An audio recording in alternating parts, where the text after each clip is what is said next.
నమస్కారం. ఈటీవీ 360కి స్వాగతం. ముందుగా ప్రధానాంశాలు. సాదా బైనామాల క్రమబద్ధీకరణకు లక్షల మంది ఎదురుచూపు. కోర్టు తీర్పు కోసం వేచి చూస్తున్న రెవెన్యూ శాఖ. స్థిరాస్తి రిజిస్ట్రేషన్ల స్టాంప్ డ్యూటీలో మహిళలకు రాయితీ. పాత అపార్ట్మెంట్లకు తగ్గించే యోజనలో ప్రభుత్వం.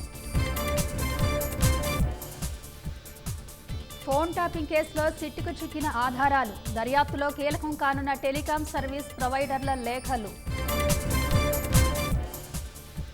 సీజనల్ వ్యాధుల కట్టడికి ఇంటింటి సర్వే చేయాలన్న దామోదర. తీవ్రత ఎక్కువ ఉన్న జిల్లాలపై దృష్టి పెట్టాలని మంత్రి ఆదేశం. భద్రాద్రి ఆలయం అభివృద్ధిలో ఎట్టకేలకు ముందడుగు. శరవేగంగా సాగుతున్న మాడ వీధుల విస్తరణ పనులు. బ్రిక్స్ సదస్సు కోసం బ్రెజిల్ చేరుకున్న ప్రధాని. సభ్య దేశాలతో నేడు మోదీ ద్వైపాక్షిక చర్చలు. అమెరికాలో కొత్త రాజకీయ పార్టీ పెట్టిన ఎలాన్ మస్క్ ది అమెరికా పార్టీని స్థాపిస్తున్నట్లు ఎక్స్ వేదికగా ప్రకటన.